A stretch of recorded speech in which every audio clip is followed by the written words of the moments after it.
Assalamualaikum warahmatullahi wabarakatuh. Selamat berjumpa kembali di channel 1001 Misteri. Apa kabar Anda di perjumpaan kali ini? Mudah-mudahan saja Anda semua kami jumpai dalam keadaan baik, dalam keadaan sehat walafiat, senantiasa mendapatkan perlindungan dari Yang Maha Kuasa, dan senantiasa juga dilimpahkan milik rizkinya. Sebelum kami masuk kepada cerita yang akan kami sampaikan di kesempatan kali ini, dengan kerendahan hati, kami mohon Anda untuk memberikan subscribe-nya. Karena channel ini tidak akan jadi apa-apa jika tidak mendapatkan dukungan dari Anda semua. Dan juga kami meminta untuk memberikan komentar dan kritiknya terhadap kisah-kisah yang kami sampaikan. Kami tidak akan mengetahui kekurangan kami dan juga kelemahan kami tanpa kritik dan komentar dari Anda. Sekali lagi, berikan subscribe dan komentarnya. Pada perjumpaan kali ini, kami akan melanjutkan kisah di Lembah Satim.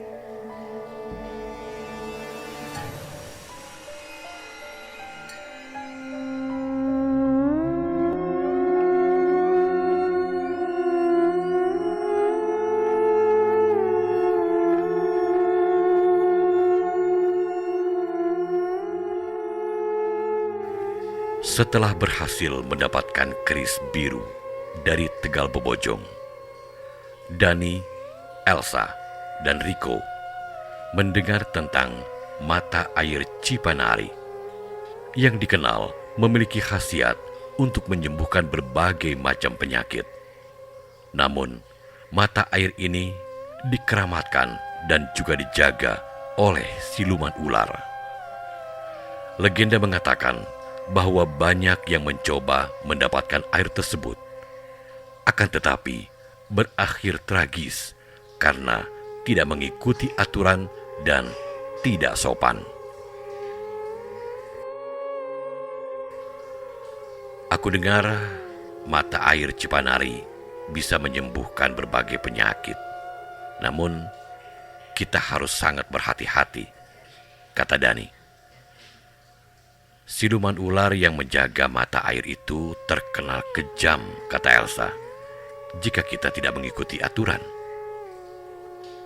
Kita harus mencari tahu lebih lanjut, kata Riko, tentang aturan dan bagaimana caranya kita bisa mendapatkan air tersebut dengan aman tentu saja.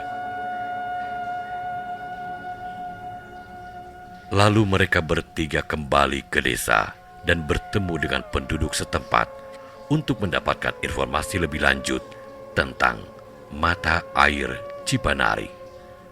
Mereka bertemu dengan seorang wanita tua bernama Bu Aisyah yang mengetahui banyak tentang tempat tersebut.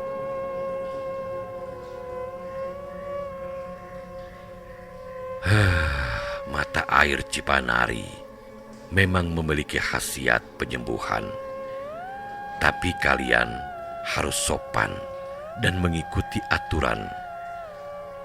Siluman ular yang menjaga tempat itu tidak suka dengan orang yang tidak menghormati tempat tersebut. Demikianlah kata Bu Aisyah. Lalu, apa saja aturannya, Bu? Kata Dani. Kalian harus membawa sesajen berupa kembang 7 rupa dan berdoa tentu saja dengan tulus.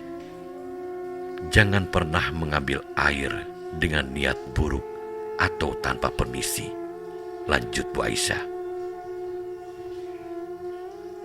Dengan informasi yang mereka dapatkan, Dani, Elsa, dan Riko mempersiapkan sesajen dan memastikan bahwa mereka memahami aturan yang harus diikuti. Mereka juga membawa peralatan dan persediaan yang diperlukan untuk perjalanan. Kita harus sangat hati-hati kali ini, kata Dani. Satu kesalahan saja bisa berakibat fatal. Aku sudah menyiapkan kembang 7 rupa dan sesajen lainnya, kata Elsa. Kita harus memastikan bahwa kita berdoa dengan tulus dan menghormati tempat tersebut, lanjut Riko. Perjalanan menuju mata air Cipanari memakan waktu beberapa jam melalui hutan lebat. Suasana pun semakin mistis seiring mereka mendekati lokasi mata air tersebut. Aku bisa merasakan hawa yang berbeda di sini, kata Elsa. Itu pertanda bahwa kita semakin dekat, kata Dani. Kita harus tetap waspada. Mari kita lanjutkan dengan hati-hati, kata Riko. Ketika mereka tiba di area mata air, mereka melihat sebuah kolam kecil dengan air yang jernih. Di sekeliling kolam, suasana terasa sangat sakral dan mistis. Mereka segera meletakkan sesajen di dekat kolam dan mulai berdoa dengan tulus. Mari kita berdoa sesuai yang diajarkan Bu Aisyah, kata Dani. Kita harus menunjukkan rasa hormat dan ketulusan, kata Elsa. Aku berharap kita tidak membuat kesalahan, lanjut Riko. Setelah mereka selesai berdoa, tiba-tiba muncul suara desisan yang mendalam. Dari dalam semak-semak muncullah sosok besar dengan tubuh bersisik dan mata yang menyala. Siluman ular itu pun tampak mengamati mereka dengan cermat. Tetap tenang, kata Dani.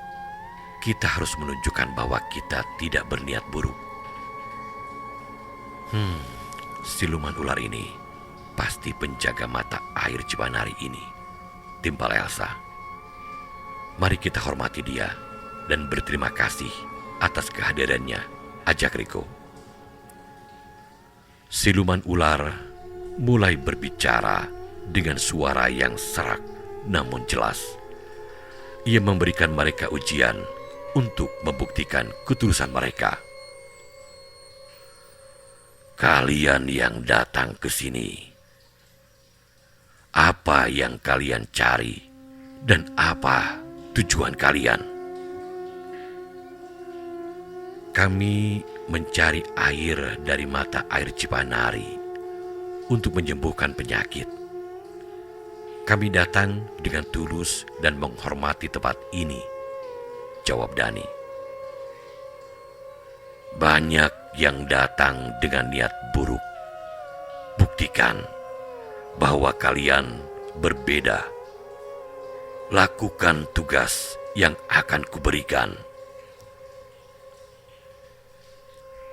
Siluman ular memberikan mereka tugas untuk membersihkan area mata air dari benda-benda asing yang tidak seharusnya ada di sana. Mereka harus melakukannya dengan tulus dan tanpa pamrih. Kita harus membersihkan tempat ini dengan sebaik-baiknya, kata Elsa. Ini adalah ujian ketulusan kita. Mari kita lakukan dengan sepenuh hati, kata Dani. Ayo, kita mulai bekerja, ajak Riko. Mereka bertiga mulai membersihkan area sekitar mata air dengan penuh ketulusan. Mereka mengangkat sampah, membersihkan daun-daun kering, dan merapikan sekeliling kolam. Setiap gerakan mereka dilakukan dengan penuh hormat dan kesungguhan. Aku merasa semakin tenang saat melakukan ini, kata Dani. Aku juga merasakan kedamaian di sini, kata Elsa.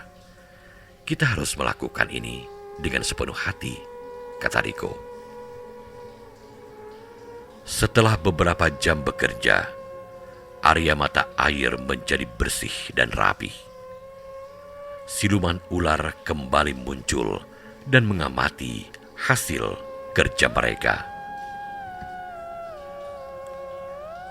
Kalian telah membuktikan ketulusan hati kalian, Aku akan memberikan air dari mata air Cipanari kepada kalian. Demikian yang dikatakan siluman ular. Terima kasih. Kami sangat berterima kasih, ucap Dani. Kami berjanji akan menghormati tempat ini dan menjaga ketulusan hati kami, sahut Elsa. Kami tidak akan menyalahgunakan pemberian ini, sambut Riko. Siluman ular memberikan mereka botol kecil berisi air dari mata air Cipanari. Air itu berkilauan dengan cahaya biru yang lembut.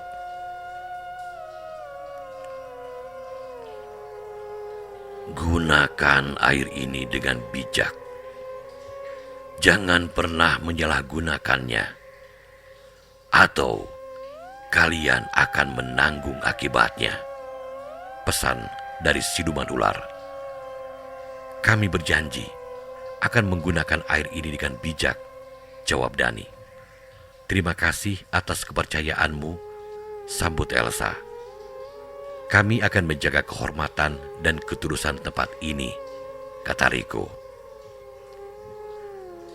Dengan air dari mata air Cipanari di tangan, mereka kembali ke desa. Mereka merasa lega dan berterima kasih atas pengalaman yang mereka alami. Kita berhasil mendapatkan air ini dengan ketulusan hati, kata Dani. Pengalaman ini, kata Elsa, mengajarkan kita banyak tentang pentingnya menghormati dan menghargai. Kita harus selalu menjaga ketulusan hati kita dalam setiap tindakan, lanjut Riko. Lalu mereka memberikan air dari mata air Cipanari kepada orang-orang yang membutuhkan di desa. Banyak yang sembuh dari penyakit mereka, dan berita tentang keberhasilan mereka segera menyebar. Terima kasih atas air dari mata air Cipanari ini, benar-benar menyembuhkan, kata penduduk desa. Kami hanya berusaha membantu dengan tulus, jawab Dani. Ketulusan hati kita adalah kunci dari segalanya, lanjut Elsa. Kita harus terus menjaga dan menghormati warisan budaya dan kepercayaan kita, kata Riko.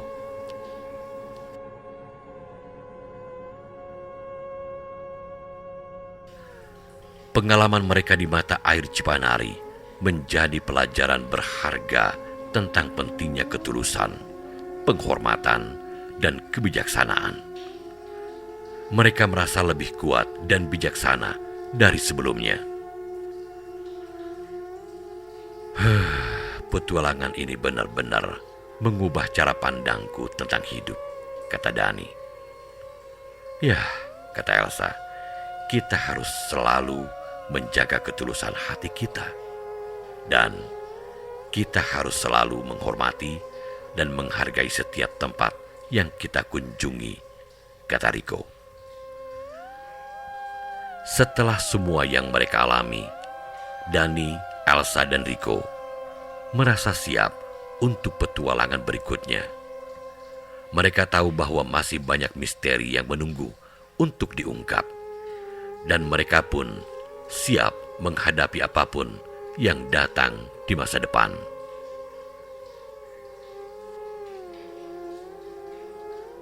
Masih banyak tempat yang harus kita jelajahi, kata Dani. Dan masih banyak pelajaran yang harus kita pelajari, kata Elsa.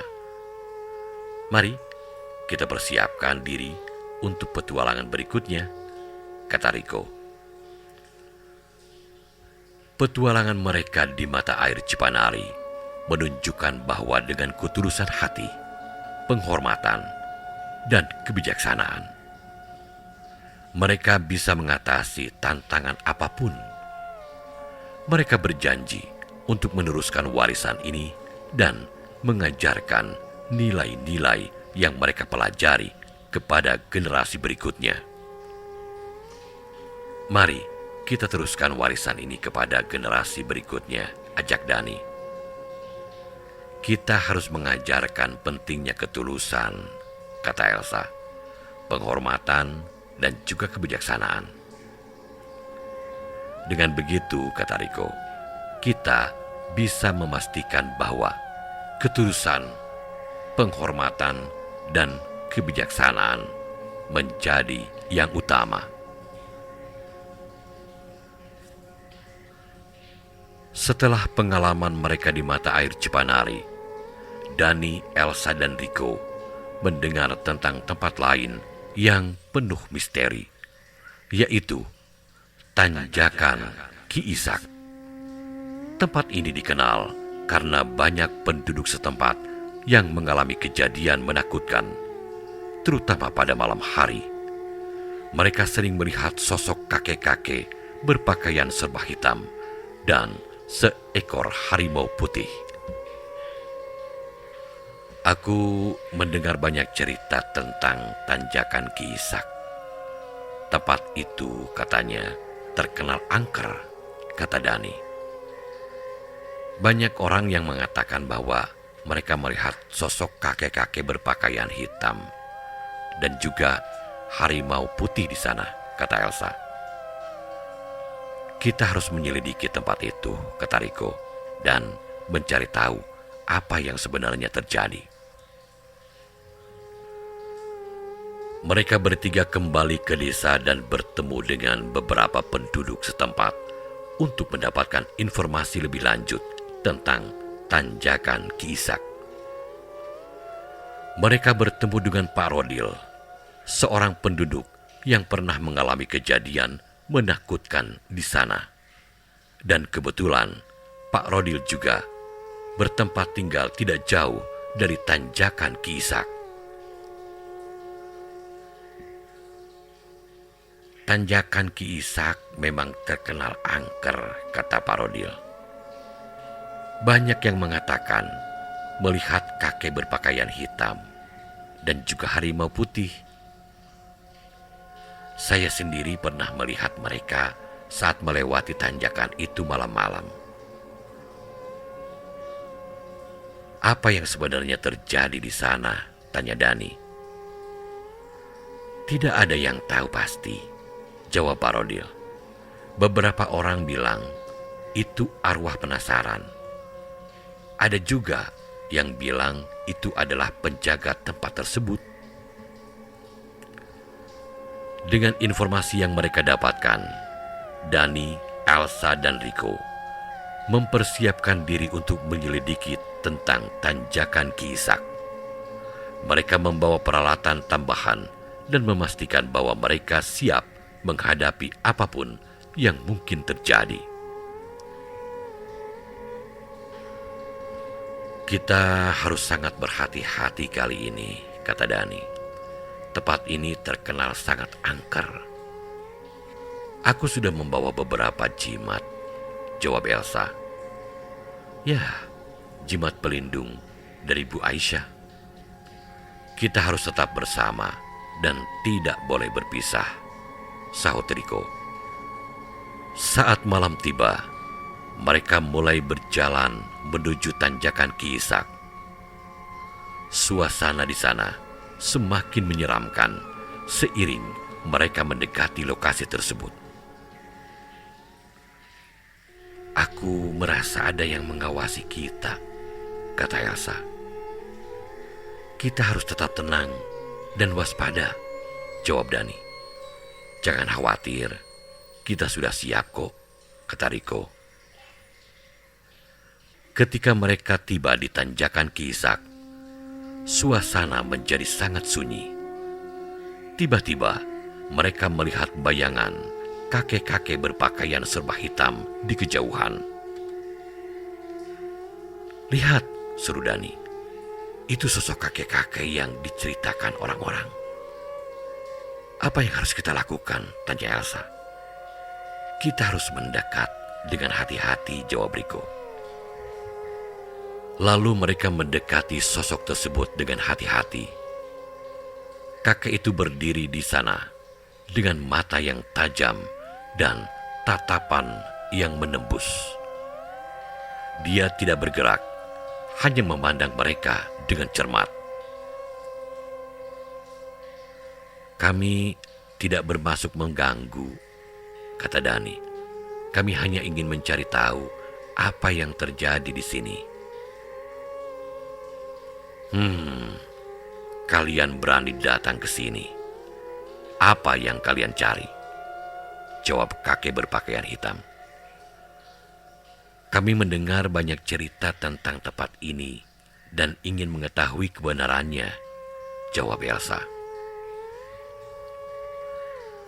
Kakek itu memberikan mereka ujian untuk membuktikan ketulusan mereka. Dia meminta mereka untuk mencari bunga misterius yang hanya mekar di malam hari di sekitar tanjakan Kiisak. "Buktikan ketulusan kalian dengan menemukan bunga itu. Hanya yang benar-benar tulus yang bisa menemukannya," ucap kakek berpakaian hitam. "Kami akan melakukannya," kata Dani. "Di mana bunga itu bisa ditemukan?" "Bunga itu tumbuh di dekat batu besar di tengah hutan. Kalian harus menemukannya sebelum fajar," keterangan yang diberikan kakek yang berpakaian hitam. Mereka bertiga mulai mencari bunga misterius tersebut di sekitar tanjakan Kiisak. Suasana pun semakin gelap dan menakutkan seiring waktu berlalu. "Kita harus menemukan bunga itu secepatnya," kata Elsa. "Kita harus tetap bersama dan tidak terpisah," jawab Dani. "Lihat, ada batu besar di sana," seru Riko. "Mungkin bunga itu ada di dekatnya." Mereka mendekati batu besar. Tiba-tiba muncul seekor harimau putih yang mengawasi mereka dengan mata yang tajam. Harimau itu pun tampak besar dan kuat, memberikan aura yang sangat menakutkan. "Itu harimau putih yang diceritakan orang-orang," seru Dani. "Apa yang harus kita lakukan?" jawab Elsa. "Harimau itu tampak sangat menakutkan." "Kita harus menunjukkan bahwa kita tidak berniat buruk," jawab Riko. Mereka berdiri diam, menunjukkan ketenangan dan ketulusan hati mereka. Harimau putih itu mendekat perlahan, mengamati setiap gerak mereka. Namun, tidak ada tanda-tanda agresif dari harimau tersebut. "Kita harus tetap tenang dan tidak membuat gerakan mendadak," Dani memperingatkan. "Harimau itu sepertinya hanya ingin memastikan niat kita," kata Elsa. "Aku melihat bunga itu dekat batu besar," kata Riko. Mereka akhirnya menemukan bunga misterius yang mekar di dekat batu besar. Bunga itu bersinar dengan cahaya lembut, memberikan aura magis di sekitarnya. "Kita berhasil menemukan bunga ini," seru Dani.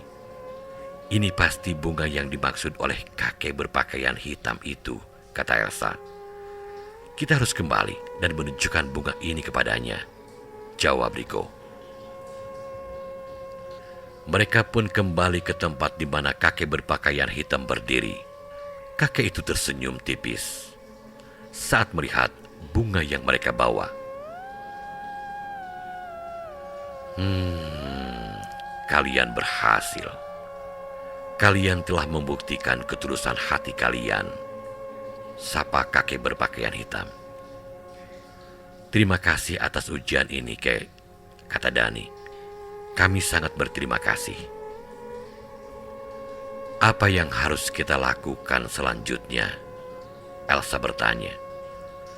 "Kami ingin memahami lebih banyak tentang tempat ini dan cerita di baliknya," sahut Riko. Kakek berpakaian hitam mulai menceritakan kisah di balik tanjakan Kiisak. Dia adalah penjaga tempat tersebut bersama dengan harimau putih. Mereka bertugas menjaga tempat itu dari orang-orang yang berniat buruk.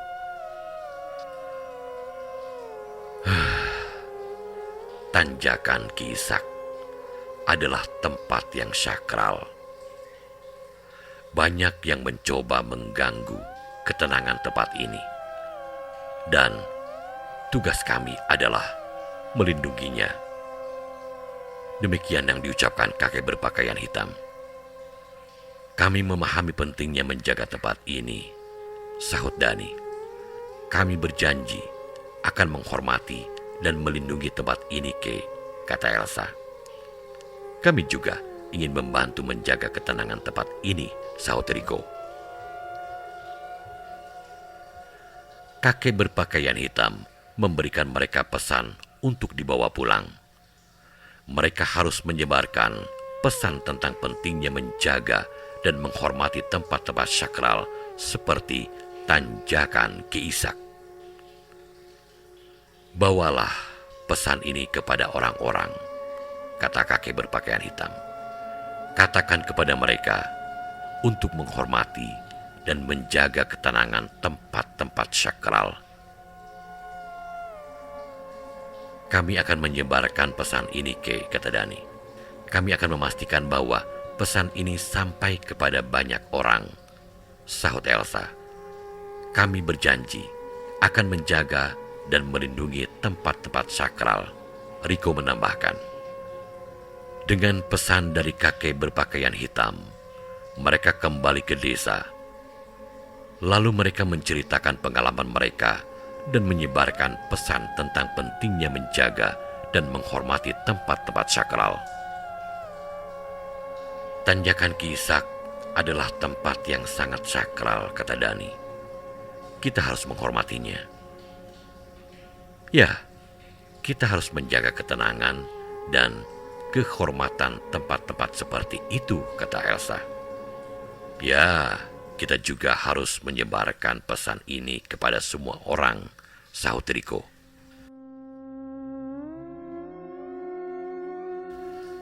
Petualangan mereka di Tanjakan Ki Ishak memberikan mereka pelajaran berharga tentang pentingnya ketulusan, penghormatan, dan penjagaan terhadap tempat-tempat sakral. Mereka berjanji akan terus menyebarkannya kepada masyarakat dan akan tetap mengedepankan pentingnya ketulusan, penghormatan, dan penjagaan tempat-tempat yang disakralkan.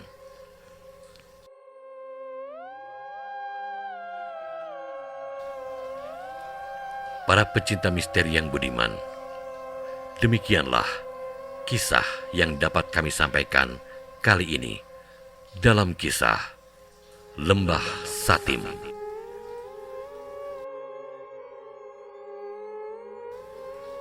Terima kasih atas segala perhatiannya dan sampai jumpa lagi di kisah menarik berikutnya.